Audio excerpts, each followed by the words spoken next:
Hello, this is Votan again, and rather than going into more problems, as I sort of delved into the issue that I had with my dad yesterday, I thought I would share something that I've been working on.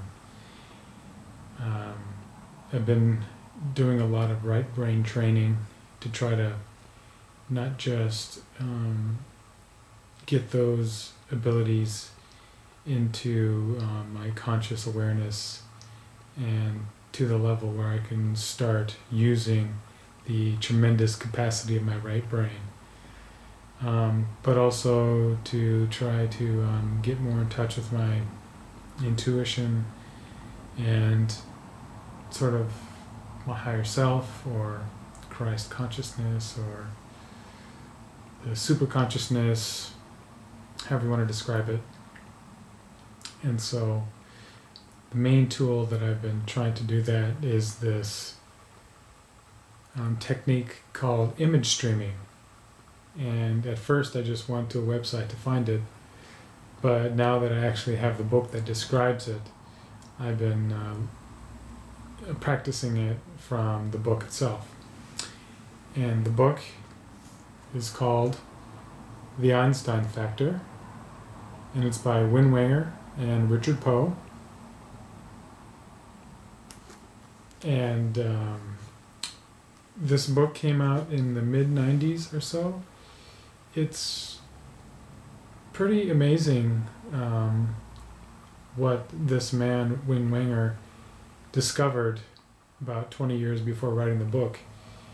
And that is using the power of the subconscious mind to learn about things that are present or things that might happen in the future.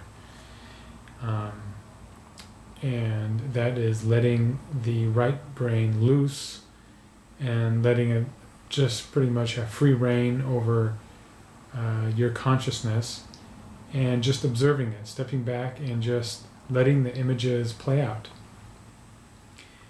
And the advantage of that is getting insight into a much greater depth of field than what our normal consciousness has access to. In the book they describe that our normal attention, conscious attention, is about, 128 bits, somewhere around there, units of attention. And like when we talk or when we listen, it's like already using up 40. So we don't have a lot of conscious computing power, brain power in our normal conscious state. So that way, by using image streaming to let the images coming up from the subconscious tell you about things, you are suddenly in touch with a much larger field of resources, background, and information. Our subconscious minds are always awake. Even when we're sleeping, our subconscious minds are active. Not only are they pulling in information, but they're rearranging stuff and putting sensations on our bodies, giving us images and pictures to try to get our attention. And it's doing all sorts of stuff to try and make known to us pertinent things that we're wondering about, questions that we have, issues that we run into. It has a lot of answers. And by being quiet and closing your eyes and just allowing the images to come forth and just observing them without trying to manipulate them or trying to direct them in any way, you can get access to knowledge and answers that you wouldn't normally have access to, and much faster too than looking it up somewhere. And this is answers that are very personal. because this is stuff that is coming out from your own subconscious mind. So this is something that I've been playing around with for the past month and a half. Unfortunately, like most things in my life, it doesn't come easy. I'm not one of those people that is a natural and it can just come up. It can just come up, and I don't need any practice time, or I don't need any time figuring out how to do it. Like a lot of people, some people can just pick up things and they have a knack for things. I'm not one of those people, so I've been pretty unsuccessful at this. Basically, you're directed to, first of all, to breathe, as he calls it. It's the Velvety-Smooth breathing. Basically, it's just breathing uninterruptedly for a few minutes, maybe 10 if you have time, 10 minutes. Basically, you breathe in, and then without pausing, you breathe out, and then without pausing, you breathe in. So it's just a continuous inflow and exhale of breath. Imagining that you are stroking a cloth, a velvet cloth, with each in-breath and out-breath,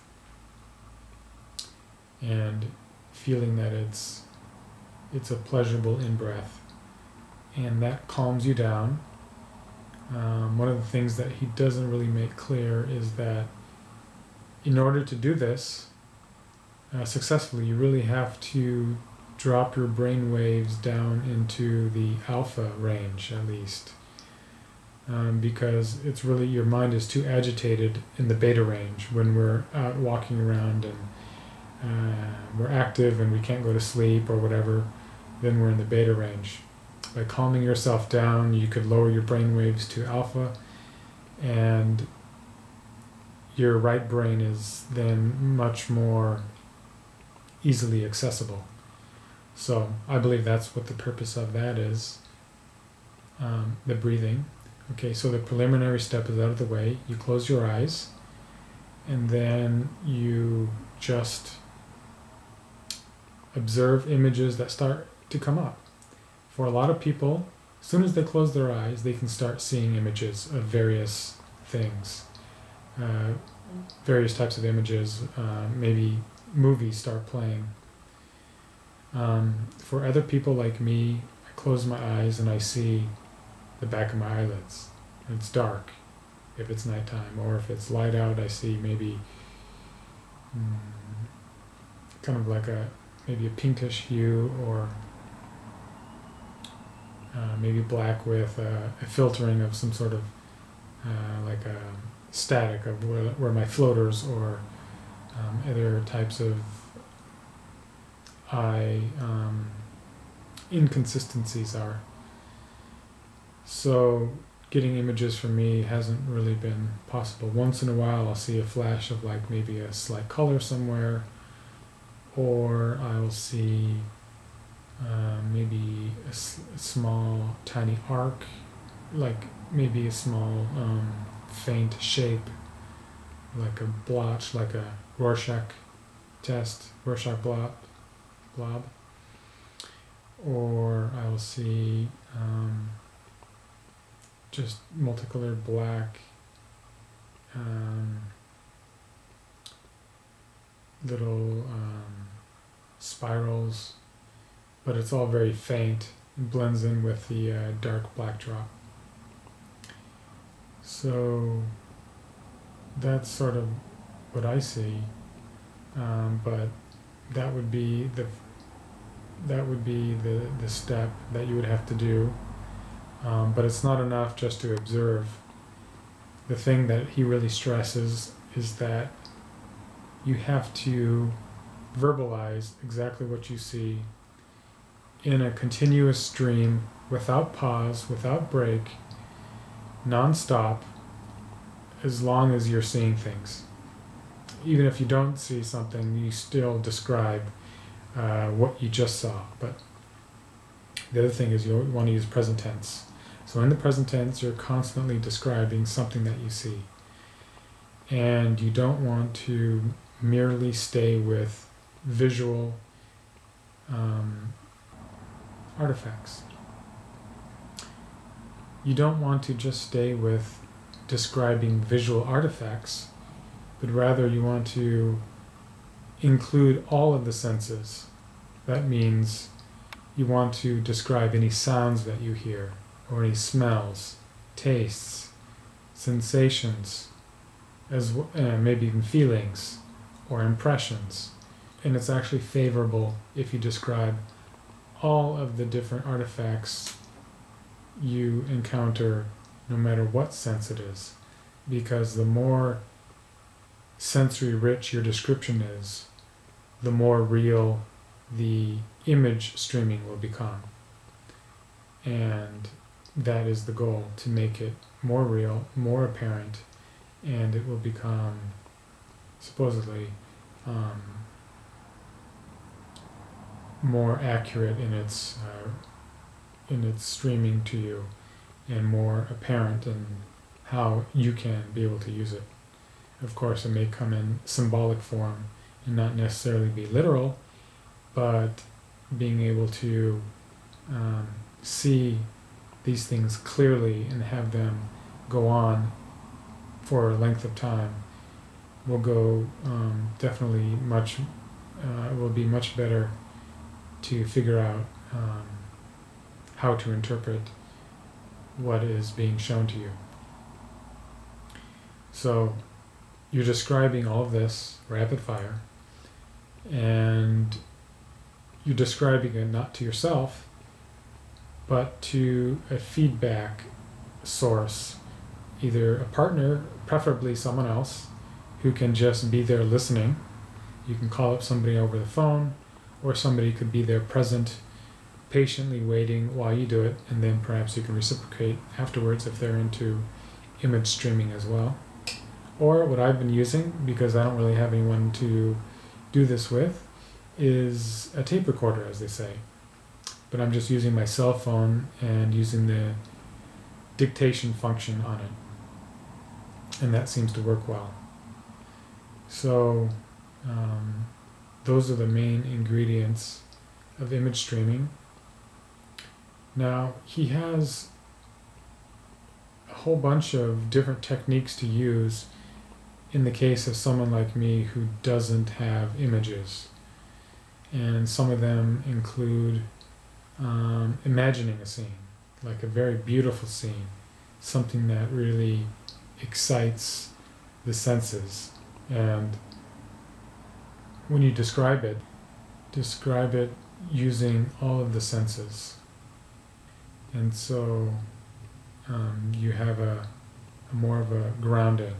And then if something starts coming up off of that, or you have an idea of how you can take the image stream and then go with it. Yeah, don't stick to what your plan was, because the whole idea is just to jumpstart the image streaming process in the beginning. So once you have that, then you can leave the technique aside and just go right to image streaming. If that doesn't work, there are other things that you can try. And I've tried a few other ones. Hasn't really seemed to work. However, last night when I was doing the image streaming, when I was doing the Velvety-Smooth breathing, the preliminary step before image streaming, I really tried to think about calming myself down and lowering my brain waves. And I actually felt more relaxed. And when I was doing the image streaming, didn't really see images per se, but I did see more colors, and it somehow seemed to have taken on a third dimension in a way. So there's just black with the moire pattern of static or the blotches or whatever. but it sort of seemed like some of them were not all on the same plane, but rather some of them were closer a little bit and some of them further away. It's really dim, hard to see. But it also seemed like more was visible to me, like there was more patterns, more things happening.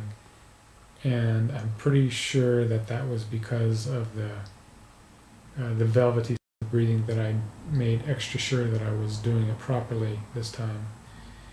And I think I credit the fact that I don't have a brainwave monitor, so I don't know what my brain waves are like, but I'm pretty sure I had gone down to at least close to the alpha range. So I think that's the key, at least for me, is getting into a relaxed state first, because for the past month and a half I pretty much didn't really do the Velvety-Smooth breathing, but one of the things that saves me is my doubt, and I'm always thinking, well, maybe I don't have the technique correctly, so I keep going back and rechecking it, try to check different sources, and that's something that I got from an unrelated website that was talking about image streaming. So, I mean, he does say that you should do the Velvety-Smooth breathing at first. He doesn't really stress it though, so it's a little bit easy to overlook it, but that might be helpful moving into the future. So this is something that I'm still working with, but there are a lot of benefits associated with image streaming that he goes into. He says you have to be careful that you're not doing anything to hurt humanity or hurting someone else or doing something to the detriment of someone else or trying to do something for personal gain like winning the lottery or something big like that having to do with the future. But anything else, like questions that you have or insights or maybe directions that you want to go in or whatever, using image streaming supposedly can make you a genius.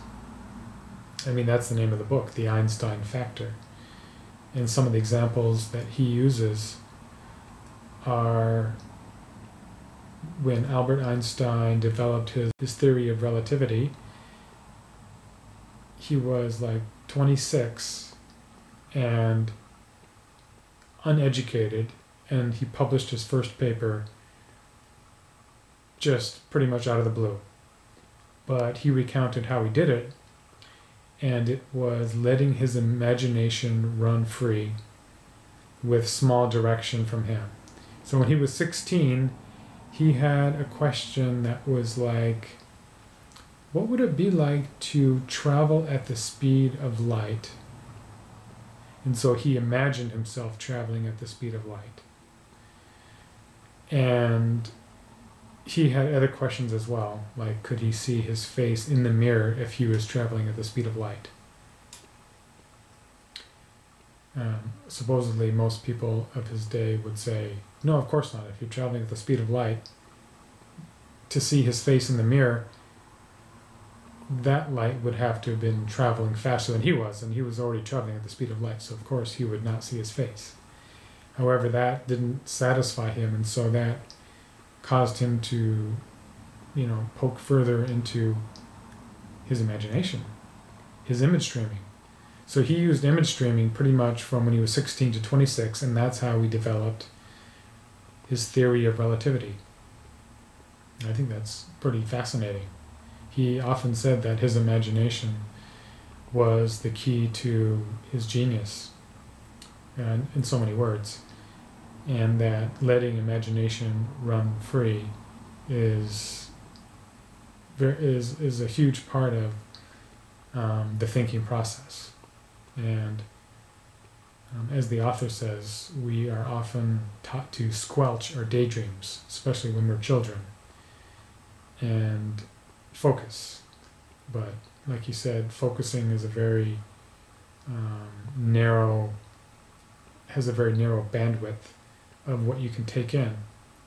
But if you're sort of daydreaming and letting more things coming at once using your subconscious mind, you have wider range of access to data. He also gives other examples of like Michael Faraday, who pretty much had no mathematical schooling, but used his imagination to develop certain theories. And then there was someone else who put his theories into math. The other example was Nikola Tesla, and he was an incredible imaginary. He developed, I believe it was AC and all sorts of electrical devices, and the power of his imagination was so acute, so advanced, that he could construct a machine in his mind and set it moving, make modifications, and figure out where the machine broke down in his mind before putting it into practice, so he could work out all the kinks.